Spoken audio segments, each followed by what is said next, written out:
Asyhadu an la ilaha illallah wahdahu la syarikalah wa asyhadu anna Muhammadan abduhu wa rasuluh.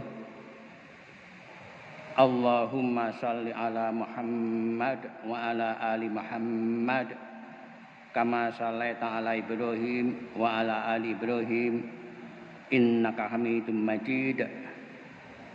Allahumma barik ala Muhammad wa ala ali Muhammad kama barakta ala Ibrahim wa ala ali Ibrahim innaka Hamidum Majid.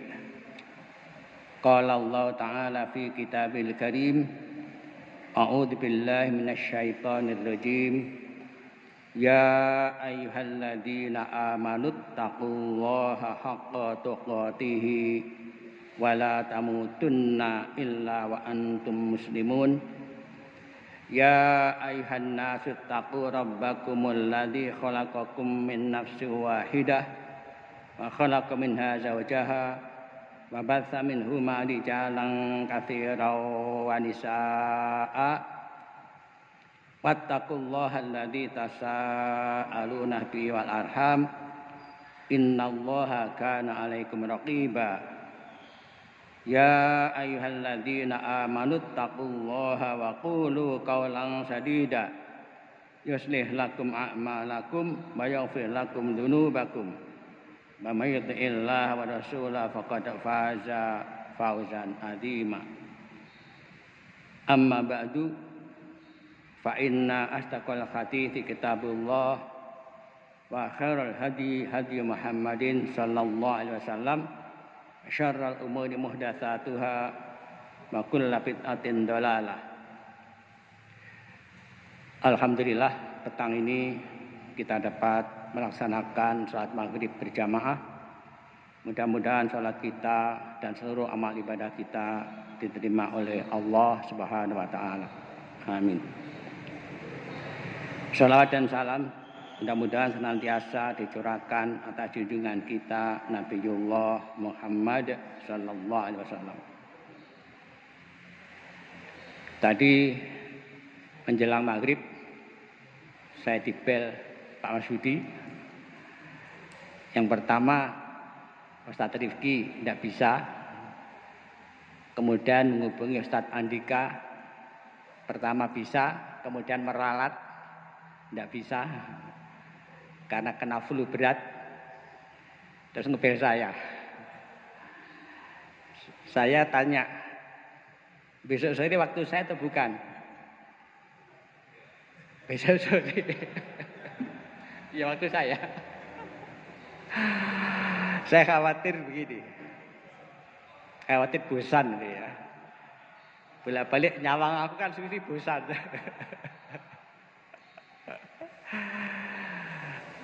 Baiklah, memang ada pepatah Arab, al-faraghu mafsadah.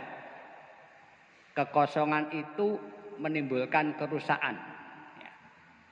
Jadi kalau ada satu kegiatan kemudian kosong, ini mafsadah.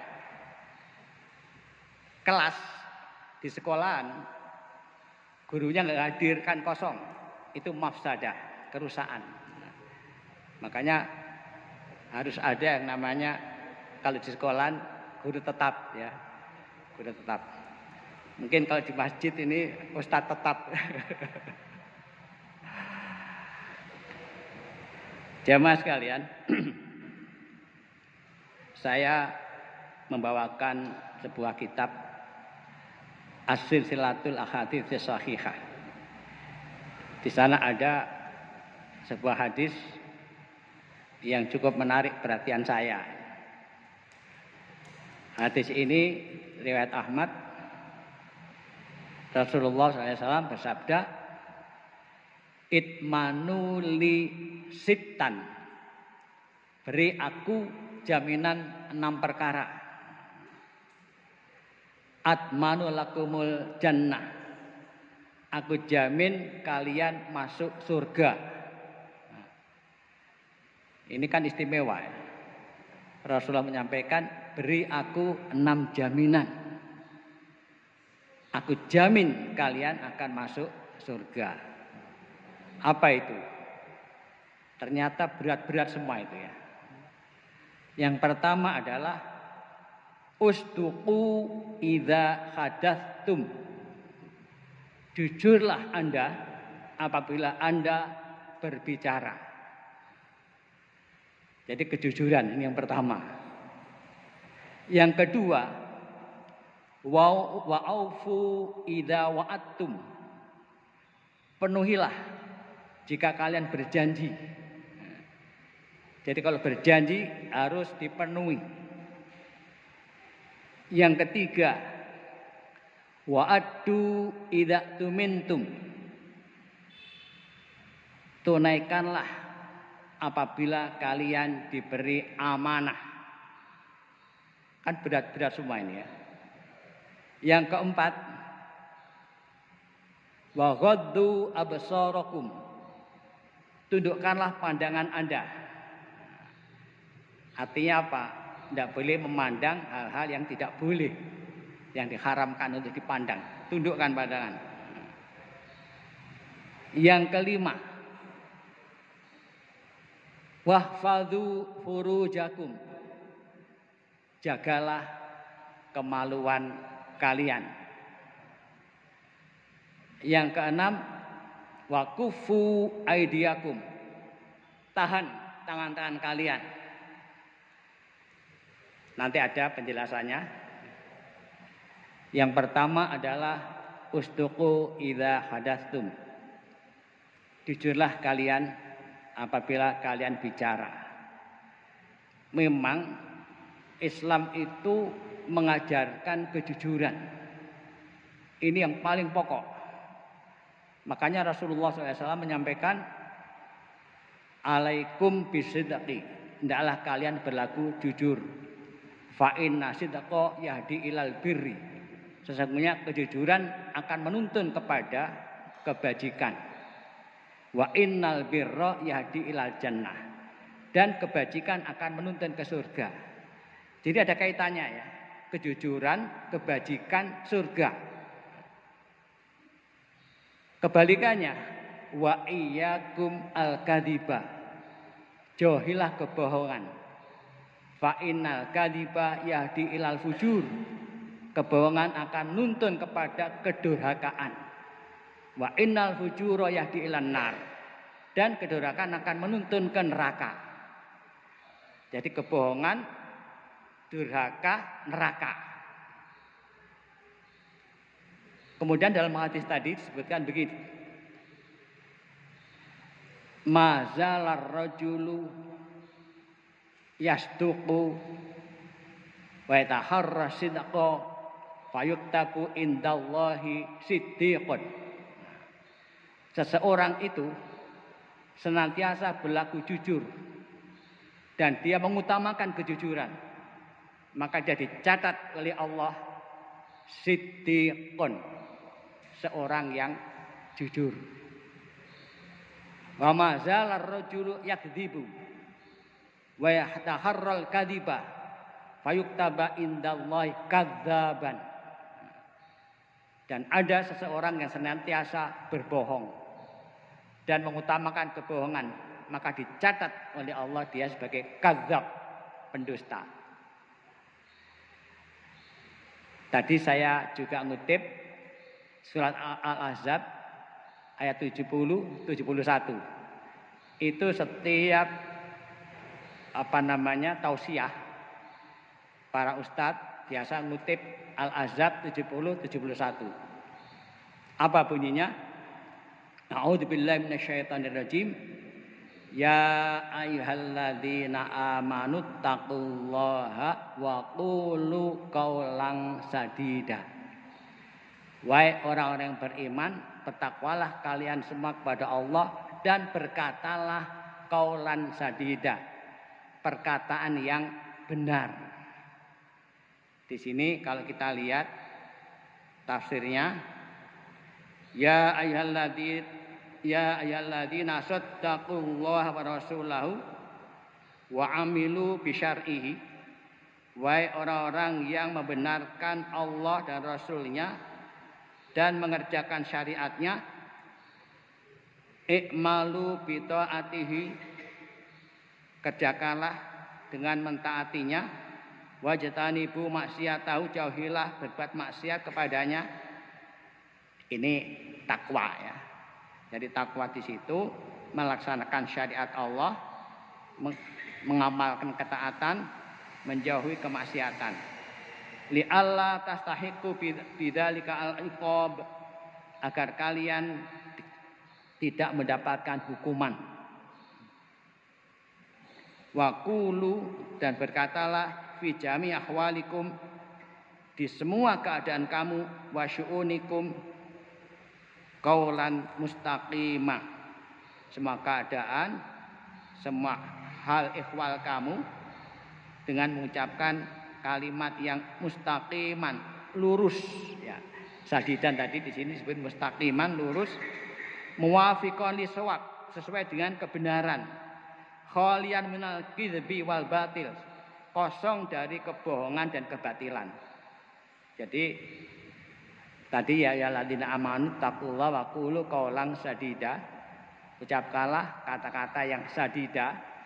Artinya sadida adalah qaulan mustaqiman muwafiqan lisawab, ucapan yang lurus sesuai dengan yang kebenaran, tidak ada kebohongan di situ. Khalian minal kidbi, kosong dari kebohongan, wal batil, dan perkara yang batil. Nah, ini di ayat berikutnya, kalau orang sudah takwa plus jujur, maka Allah menjanjikan yuslih lakum a'malakum wa yaghfir lakum dzunubakum. Allah akan memperbaiki amal-amal kalian. Allah akan memperbaiki bagi kalian amal-amal kalian, wa yaghfir lakum dzunubakum, dan mengampuni bagi kalian dosa-dosa kalian. Inilah maka disebut masuk surga. Karena orang yang jujur, tidak bohong, Allah menjanjikan Allah akan memperbaiki amal-amal kalian dan mengampuni dosa-dosa kalian. Jadi sinkron dengan apa yang tadi disampaikan oleh Rasulullah SAW, kejujuran, kebajikan, surga, kebohongan, kedurhakaan, neraka. Hanya sekarang ini kita melihat perkembangan di masyarakat ya. Namanya kebohongan itu sekarang luar biasa. Kejujuran itu termasuk perkara yang sangat mahal. Orang tidak merasa kalau berbohong itu dosa besar, tidak merasa, karena sudah terbiasa bohong. Saya jadi teringat sabda Nabi SAW di riwayat Al-Bukhari yang sangat terkenal ya. Khairun nasi qarni, sebaik-baik manusia adalah generasiku, kata Rasulullah. Itu generasi para sahabat. Tsummal ladzina yalunahum, kemudian generasi yang datang sesudah mereka, yaitu generasi tabi'in. Tsummal ladzina yalunahum, kemudian generasi yang datang kemudian, yaitu tabi'ut tabi'in. Yang terakhir apa?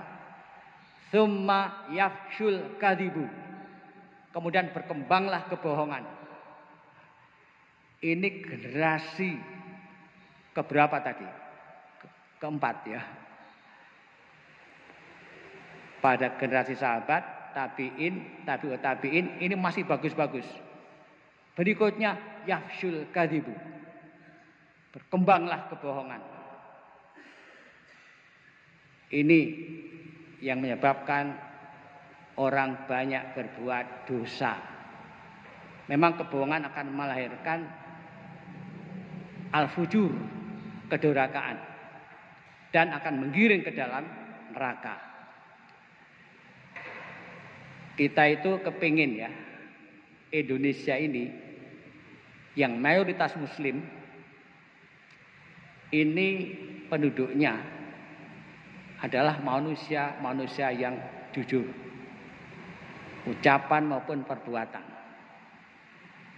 Kita cukup merasa malu ketika diadakan suatu survei negara yang paling islami di dunia. Paling islami dalam artian bukan banyak pengajiannya, bukan. Tapi nilai-nilai Islam diterapkan. Dari 200 negara itu ya, Indonesia peringkat ke 140 lebih, 160. Itu Indonesia. Malaysia itu peringkat 30. Peringkat pertama justru New Zealand. Kan lucu ya. New Zealand, Selandia Baru. Itu peringkat pertama. Kemudian ada lagi negara semacam Swedia. Aneh. Kok seperti itu? Aneh. Ternyata apa?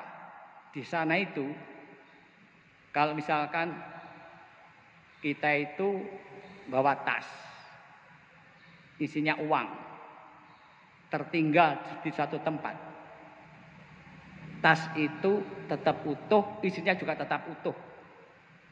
Tidak ada yang berani ngambil. Terus di mana itu ya? Negara termasuk peringkat kedua atau ketiga. Ada di salah satu negara Eropa, saya lupa itu, Finlandia atau apa itu ya.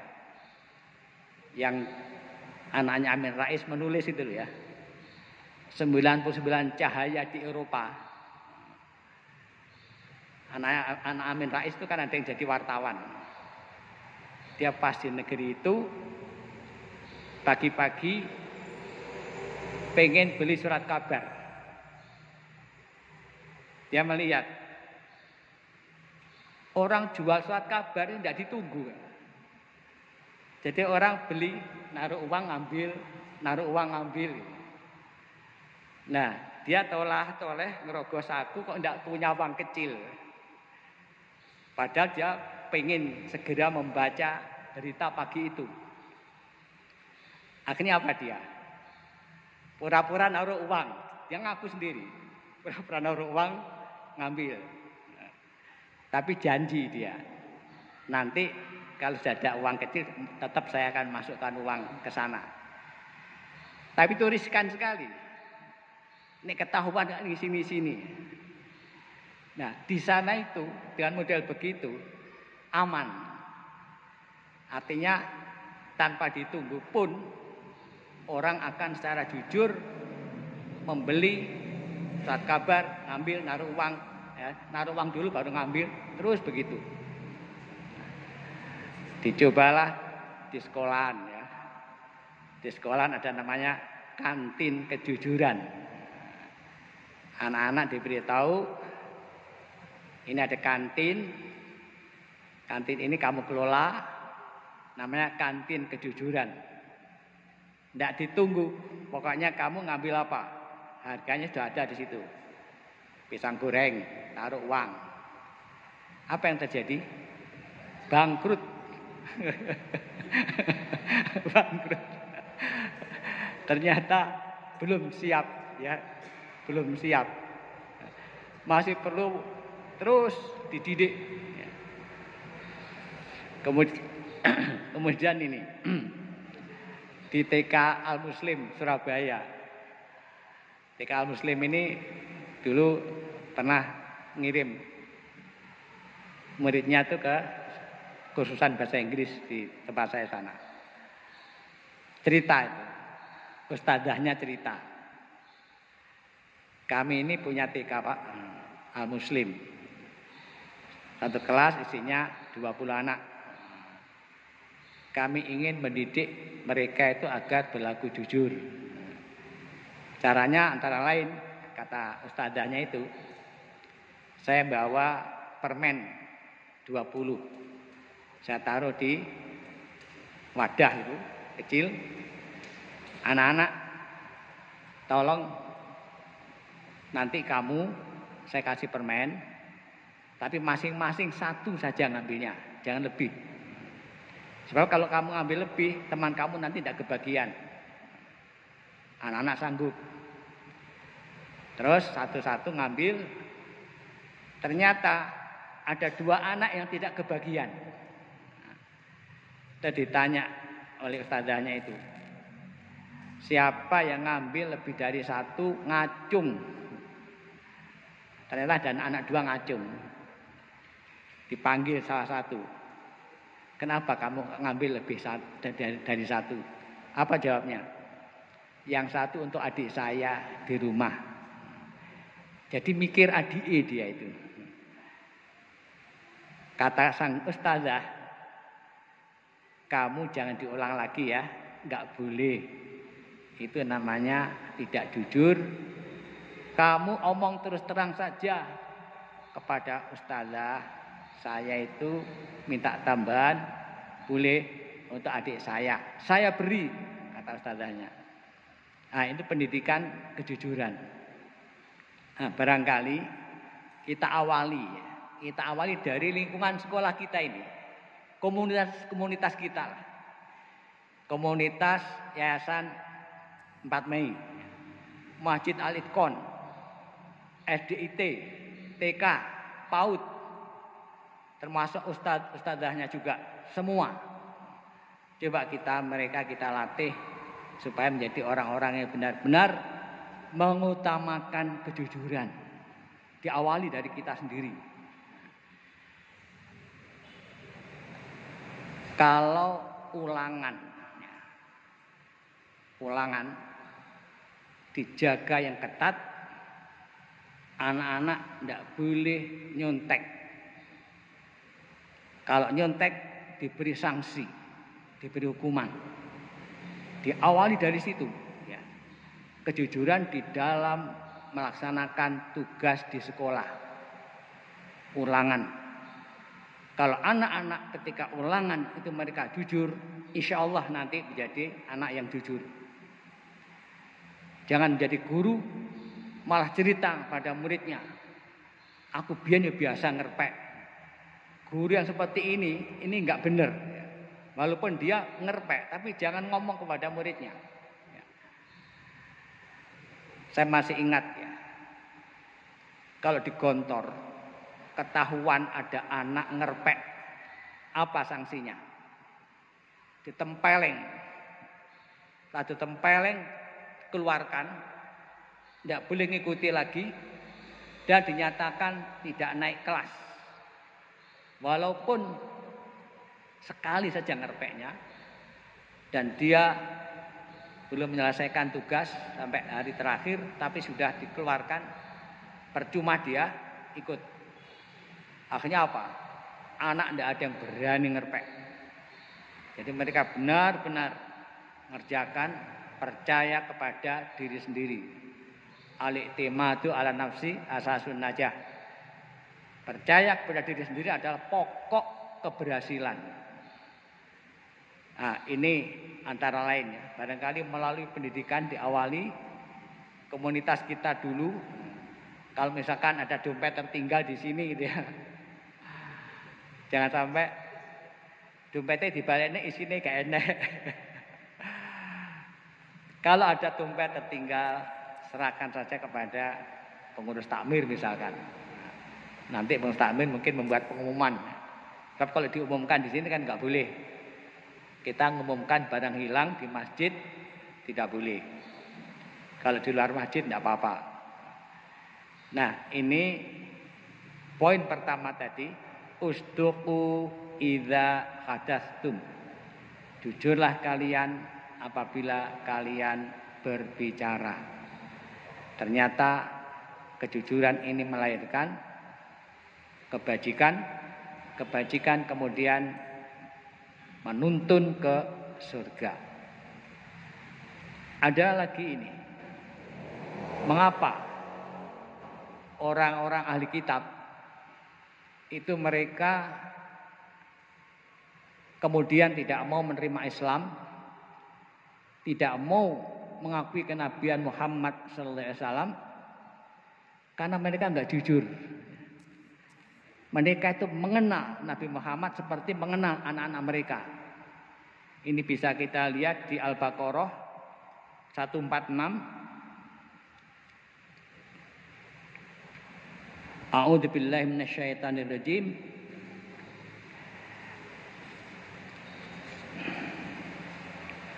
Alladzina atainahumul kitaba ya'rifunahu kama ya'rifuna abna'ahum. Orang-orang yang telah kami beri Alkitab, mereka itu mengenal Nabi Muhammad SAW kama ya'rifuna abna'ahum, sebagaimana mereka mengenal anak-anak mereka. Siapa orang tua tidak mengenal anaknya?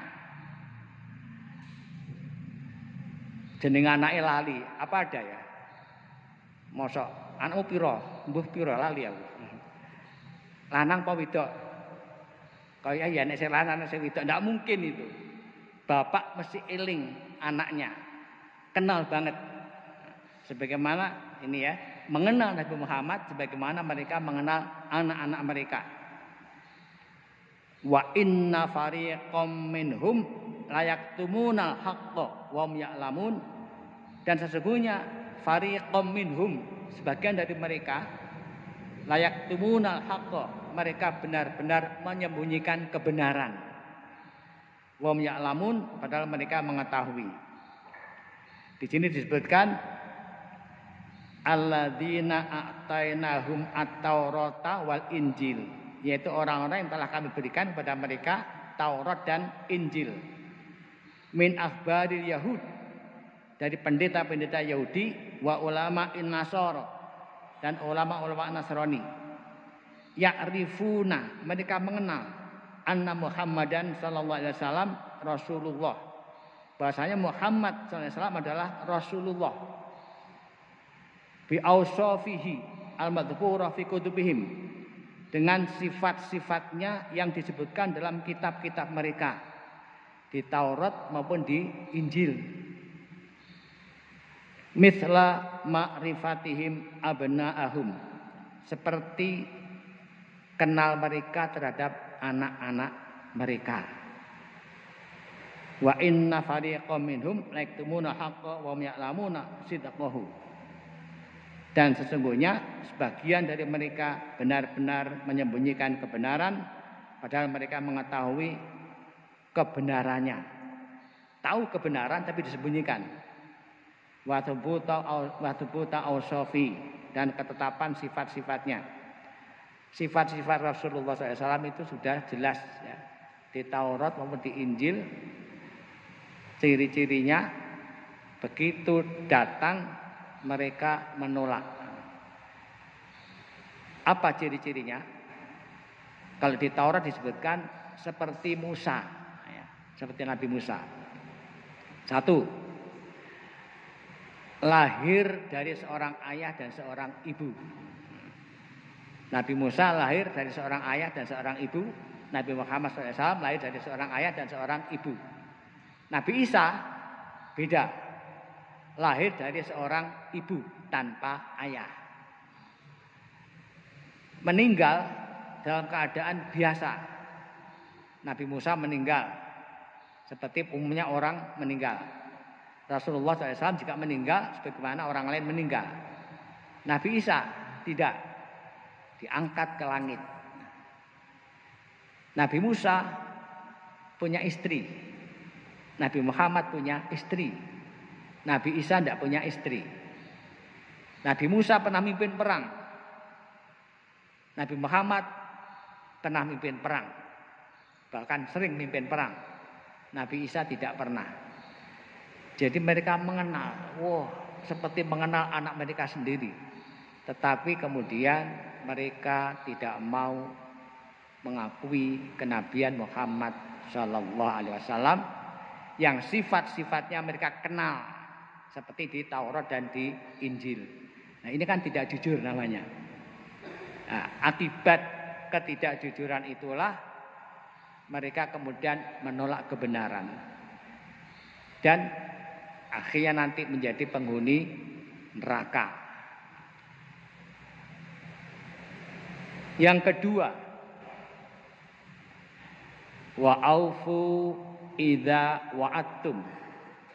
Aufu, penuhilah, idza wa'attum, apabila kalian berjanji. Ya. Jadi kalau berjanji jangan sampai tidak dipenuhi. Orang itu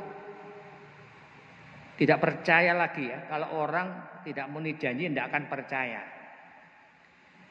Yang namanya trust, kepercayaan itu penting. Orang kehilangan trust itu sudah bahaya itu. Gak dipercaya wong paling gak enak. Jadi pedagang tidak percaya, tidak dipercaya orang, ya sudah, dia tidak mungkin berkembang dagangannya. Kepercayaan itu penting sekali. Ada peristiwa yang pernah saya ceritakan ya. Pada tahun 67 itu kami di Kediri waktu itu mendatangkan Pak Prawoto Mangkusasmito. Itu Ketua Umum Masumi dulu. Kemudian terakhir Ketua Syarikat Tani Islam Indonesia STII. Diundang ke Kediri. Beliau sanggup. Jam 7 beliau akan memulai. Panitia rapat malam hari. Saya ikut hadir waktu rapat ketika itu. Mereka mempersiapkan tempatnya di Pagora. Di Pagora disiapkan benar. Ternyata yang datang jam 7 itu tidak banyak, hanya beberapa orang. Nah, beliau ini orang yang senantiasa menepati janji ini orang ini. Janjinya jam 7 dimulai, sebelum jam 7 sudah datang di Kediri. Langsung beliau minta segera dimulai. Jam 7 tepat beliau ceramah. Ceramah selama 1 jam. Jam 8 selesai. Baru yang lain datang. Satu persatu datang. Bertanya kepada yang lain. Apa sudah Pak? Sudah selesai. Waduh ngamuk-ngamuk itu. Kalau tidak diteruskan lagi ceramahnya, saya bunuh katanya. Ngamuk dia. Pak Prawoto mendengar orang tadi yang mau ngancam membunuh, malah didekati, dirangkul. Sudah. Saya masih ada janji di tempat yang lain, ya. Kamu sabar saja, mungkin di lain kesempatan kita bisa bertemu. Tadi orang yang mau bunuh tadi akhirnya reda, tidak marah-marah lagi. Karena dia memang salah. Oh jam 7, jam 8 baru datang, ya salah dewi. Apa yang diucapkan beliau waktu memulai ceramah? Ya ayyuhalladzina amanu aufu bil uqud. Itu. Wahai orang-orang yang beriman, penuhilah janji-janji.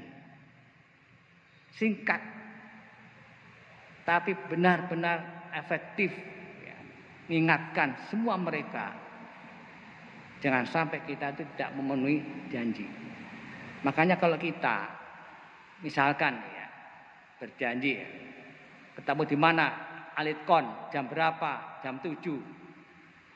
Jangan kemudian ditunggu jam 7 nggak datang-datang. Sampai jam 8 baru datang. Kecewa yang nunggu. Ya. Kecewa. Saya pernah ingat Pak Akas cerita saya. Dia itu pernah ada orang dari Malang ngebel. Pak, saya ingin ketemu. Boleh? Bapak dari mana? Saya dari Malang. Jam berapa besok? Jam 11 saya datang. Bukan, jam 9. Jam 9 saya datang. Pak Akas jam 9 itu tidak berani keluar dia. Karena janjian sama tamu. Ditunggu jam 9 enggak datang. Sampai jam 10 enggak datang. Gelisah mulai. Wah, ini orang malah mengganggu kegiatan saya katanya. Karena jam 10 nggak datang, terus dia keluar ke Presiden Lele itu, tempatnya itu. Jam 11, setengah 12 ngebel. Pak, saya sudah sampai Pare. Apa kata Pak Akas? Maaf Pak, tadi kan janjinya jam 9, saya tunggu sampai jam 10. Saya sekarang berada di luar kota. Di luar kota Pare, di Tegalsari. Apa kata Pak Akas? Ini orang perlu di shock terapi. Mestinya dia ngebel sejak tadi, mestinya. Pak, saya mohon maaf ini tidak bisa jam 9 karena apa-apa begitu. Bagaimana kalau ini saya masih dalam perjalanan? Kalau begitu kan enak. Enggak, setelah sampai di Gedang Sewu mungkin ya, baru ngebel. Ya, diberitahu saya ada di luar kota. Ini shock terapi. Nah, kita juga demikian. Ada janji kepada Allah, ada janji kepada orang. Ya. Jangan sampai kita itu tidak menepati. Karena ini akan membawa aspek kepercayaan. Namanya trust. Kalau orang sudah tidak dipercaya, wah susah. Nyilih duit orang dipercaya. Susah sekali. Makanya jaga. Trust ini jaga betul. Ini yang kedua. Wa aufu idza wa'adtum. Terus bagaimana kalau kita itu misalkan berjanji kepada Allah? Apa janjinya? Biasanya kan ada janji ya, namanya nazar ya. Nazar itu kan biasanya janji kepada Allah. Seandainya saya, misalkan saja,